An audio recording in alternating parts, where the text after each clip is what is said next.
नमस्कार, आप देख रहे हैं भारत 24 और आपके साथ मैं हूं पूजा यादव। उत्तराखंड के मुख्यमंत्री पुष्कर धामी ने संविधान दिवस के मौके पर प्रदेशवासियों को शुभकामनाएं दी हैं। मुख्यमंत्री ने संविधान दिवस पर संदेश में कहा कि संविधान हमारे देश की आत्मा है और ये प्रत्येक भारतीय के गौरव, अधिकार और सम्मान का रक्षक भी है। मुख्यमंत्री ने भारतीय संविधान के शिल्पकार बाबा साहेब अम्बेडकर जी को नमन करते हुए कहा, विश्व में भारत की विशिष्ट पहचान बनाने में भारतीय संविधान की विशेष भूमिका है।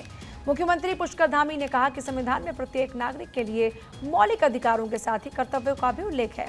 संविधान प्रदत्त अधिकारों का उपयोग करना ही नहीं, इसके मूल्यों की रक्षा करना भी हर नागरिक का कर्तव्य है। साथ ही मुख्यमंत्री ने कहा कि राष्ट्र की प्रगति और सांस्कृतिक प्रतिष्ठा के पुनर्स्थापना में संलग्न रहकर हम सभी को एक भारत श्रेष्ठ भारत निर्माण में अपना योगदान सुनिश्चित करना होगा। मुंबई आतंकवादी हमलों की आज है 16वीं बरसी। प्रधानमंत्री मोदी, केंद्रीय गृह मंत्री अमित शाह, केंद्रीय रक्षा मंत्री राजनाथ सिंह, लोकसभा में नेता विपक्ष और कांग्रेस सांसद राहुल गांधी समेत तमाम दिग्गजों ने इस हमले में जान गंवाने वाले लोगों को श्रद्धांजलि अर्पित की। अमित शाह ने सोशल मीडिया पर लिखा, आतंकवाद समूची मानव सभ्यता के लिए कलंक है। आतंकवाद के खिलाफ मोदी सरकार की जीरो टॉलरेंस की पॉलिसी को पूरे विश्व ने सराहा है और आज भारत आतंक विरोधी पहलू में विश्व में अग्रणी बना है। इस मौके पर उत्तराखंड के मुख्यमंत्री पुष्कर धामी ने भी एक्स पर पोस्ट किया और लिखा, 26/11 मुंबई आतंकी हमले में असमय काल कवलित हुए नागरिकों और मातृभूमि की रक्षा के लिए अपने प्राणों का सर्वोच्च बलिदान देने वाले मां भारती के वीर सपूतों को कोटि कोटि नमन। आपका दम्य साहस और बलिदान हम सभी को राष्ट्र की सेवा और सुरक्षा के प्रति सदा प्रेरित करता रहेगा। दिल्ली दौरे से लौट रहे उत्तराखंड के सीएम पुष्कर धामी ने यमुना कॉलोनी चौक पर अपना काफिला रुकवाया। इस दौरान धामी अपने परिचित दुकानदारों और आम जनता से मुलाकात करते नजर आए, उनका हालचाल जानते हुए नजर आए। अपनी पुरानी यादों को ताज़ा करते हुए सीएम धामी ने दुकानों में खरीदारी भी की। मुख्यमंत्री ने उपकर पान भंडार में राजेश कुमार राजू भैया से मुलाकात की। सीएम धामी को अपने बीच पाकर राजेश कुमार बहुत ज़्यादा इमोशनल हो गए। मुख्यमंत्री ने कई लोगों से मुलाकात की, उनका हालचाल जाना और सरकार की योजनाओं का फीडबैक भी उनसे लिया।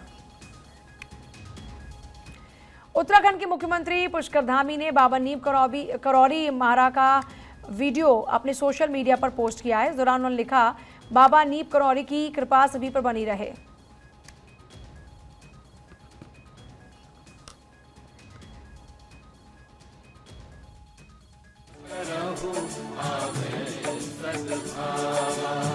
जय जय नीम करौरी बाबा,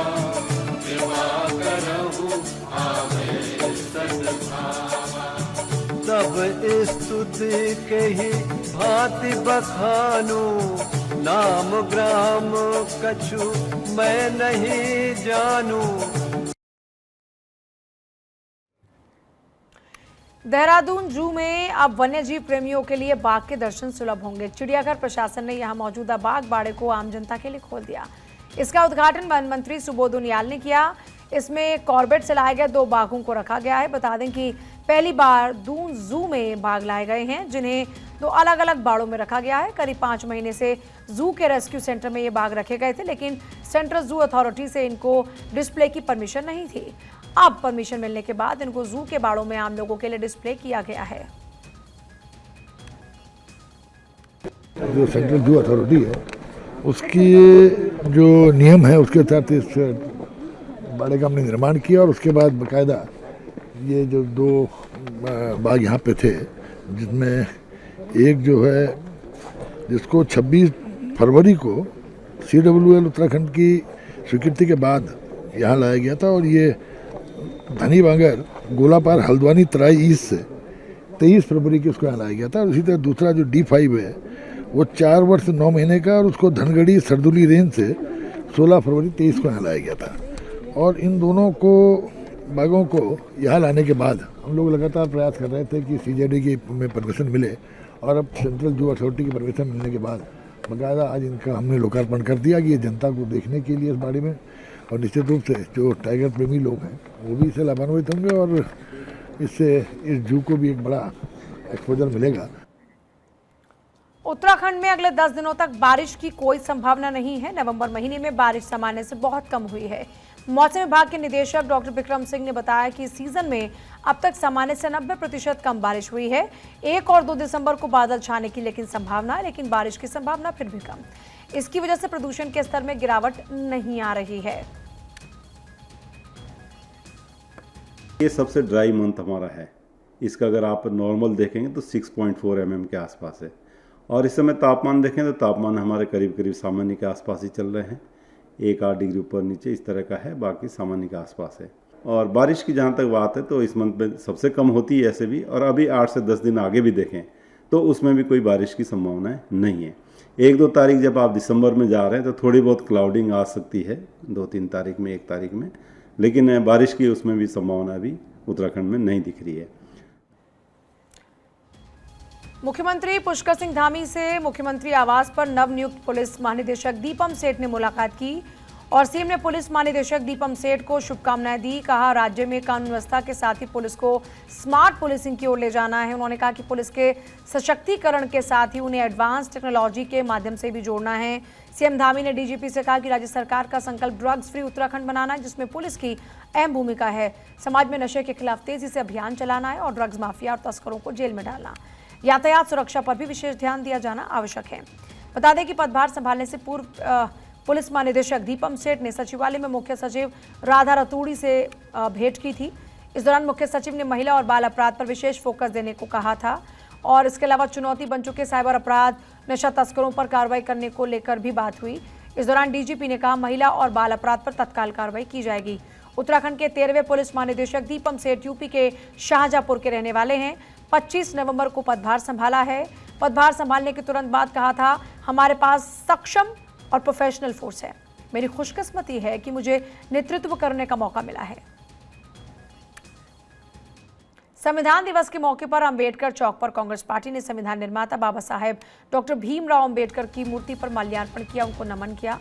इस मौके पर शहर कांग्रेस अध्यक्ष अमित गुप्ता ने कहा कि कांग्रेस पार्टी देश प्रदेश स्तर पर संविधान बचाने के लिए कार्य कर रही है। आज से लेकर 26 जनवरी तक जन जागरूकता अभियान चलाया जाएगा। इस मौके पर पूर्व विधायक जोत सिंह गुनसोला ने कहा कि आज पूरे देश में 75वां संविधान दिवस बड़ी धूमधाम के साथ मनाया जा रहा है और संविधान बचाने के लिए कांग्रेस पार्टी लगातार प्रयासरत है। उन्होंने कहा कि संविधान समिति ने इसे पूरा कर दिया गया और इसके बाद 26 जनवरी 1950 को सारे देश में लागू कर दिया गया था। बागेश्वर में गरुड़ ब्लॉक के सलानी इलाके में बड़ा हादसा हो गया। गौशाला निर्माण के दौरान में अचानक से मिट्टी और पत्थरों का मलबा आने से एक ही परिवार के पिता और पुत्र की मलबे में दबने के कारण मौत हो गई। घटना के बाद दोनों ही शवों को पोस्टमार्टम के लिए जिला अस्पताल में पहुंचाया गया। राजस्व और पुलिस टीम ने घटनास्थल पर पहुंचकर जांच शुरू कर दी है। ग्राम सलानी में जो है राजू जी जखेड़ा पड़ता है। यहाँ पर जो प्रेम सिंह और उनका बेटा दर्शन सिंह अपने मकान के पीछे की तरफ ही काम कर रहे थे। पीछे की तरफ गौशाला निर्माण के लिए बना रहे थे जगह, तो ऊपर जमीन काट रहे थे, पहाड़ काट रहे होंगे उसके लिए जगह बनाने के लिए। तो अचानक ऊपर से पूरा चट्टान खिसक गया और दोनों लोग जो है उसके मलबे में दब गए। और तो गाँव वाले और उनके परिजन उनको हॉस्पिटल लेकर के आए, जहाँ पर डॉक्टर ने उन्हें चेकिंग के बाद मृत घोषित कर दिया। पंचायत पोस्टमार्टम की कार्रवाई चल रही है। एक बाप बेटे दोनों मलबे में दबने से मौत हो गई। अपने घर के पीछे गौशाला था उनका, गौशाला का निर्माण कार्य चल रहा था। निर्माण कार्य में इन्हें खुदान चल रही थी, खुदान से ऊपर से मलबा आ गया, इनके नीचे से खोदा, इन्हें अचानक मलबा आ गया तो मलबे के नीचे दब गए दोनों। तो उनको मतलब उठने का मौका तक नहीं मिला और मलबों को साफ करने तक उनका बेहोश हो गए। तब हम उनको जिला अस्पताल बागेश्वर में लेके आए। हरिद्वार में डबल मर्डर के बाद सुसाइड से सनसनी मच गई है। रानीपुर कोतवाली क्षेत्र की टिहरी विस्थापित कॉलोनी में रहने वाले एक शख्स ने अपनी पत्नी और सास की गोली मारकर हत्या कर दी, जिसके बाद खुद ने सुसाइड कर लिया। पुलिस को तीनों के शव लहूलुहान हालत में घर के ही अंदर मिले। बताया जा रहा है कि डेड बॉडी के पास से रिवॉल्वर, बेसबॉल का डंडा भी मिला। फिलहाल पुलिस ने शवों को पोस्टमार्टम के लिए भेज दिया है। हत्या के कारणों की जाँच शुरू कर दी है। शाम के समय जो उनके किराएदारों द्वारा ये जब सूचना आई थी कि नीचे दरवाज़ा बंद करके उनको फायर की आवाज़ सुनाई दी है, तो फिलहाल पुलिस मौके पर पहुंची और यहाँ पर जब दरवाज़ा तोड़ने के बाद पुलिस अंदर आई तो यहाँ पर 3 लोग मृत पाए गए थे, जिसमें जो एक मृतक है राजीव अरोड़ा, जिसकी उम्र करीब 60 साल है, उसके साथ ही उसकी वाइफ सुनीता अरोड़ा और उनकी जो सास है, ये तीनों लोग मृतक हैं। यहाँ पर जो प्रथम दृष्टि हमें ऐसा प्रतीत होता है कि गोली मारने के बाद और एक बेसबॉल बल्ले को यूज़ करने के बाद ये इन्होंने यहाँ पर आत्महत्या करी है। प्रथम दृष्टया जो है जो मृतक है राजीव अरोड़ा द्वारा ऐसा प्रतीत होता है कि उनके द्वारा पहले इनकी हत्या की गई, फिर खुद को गोली मारी गई है। आगे हालांकि जांच अभी चल रही है। लक्सर के खानपुर क्षेत्र में विवाह समारोह के दौरान में ही हर्ष फायरिंग का मामला सामने आया। बारात से पहले नाच गाने के प्रोग्राम में हर्ष फायरिंग की गई, जिसका वीडियो सोशल मीडिया पर जमकर वायरल हो रहा है। हालांकि ग्रामीणों ने सोशल मीडिया पर ये तस्वीरें और भी देखी हैं और शादी समारोह में आए युवक को पुलिस के हवाले भी कर दिया गया है। फिलहाल पुलिस पूरे मामले की जांच पड़ताल में जुटी हुई है।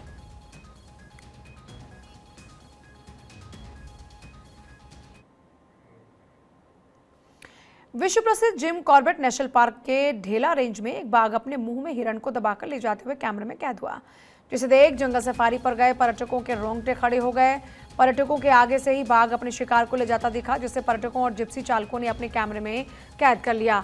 इस नज़ारे को जंगल सफारी पर जा रहे पर्यटकों और जिप्सी चालकों ने अपने कैमरे में कैद किया। खास बात यह रही कि बाघ भारी भरकम शिकार को अपने मुंह में दबाकर आसानी से सड़क को पार कर लेता है, जिसे देखने के लिए ढेला रोड पर पर्यटकों की जिप्सियों की लाइन लग जाती है। बताया जा रहा है कि बाघ के शिकार का वीडियो कल यानी 25 नवंबर का है।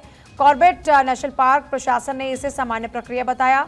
कॉर्बेट टाइगर रिजर्व के पार्क वार्डन अमित ग्वासाकोटी ने इसे एक अच्छा संकेत बताया और कहा कि ये एक सामान्य सी प्रक्रिया जो बाघ के फूड चेन का हिस्सा है।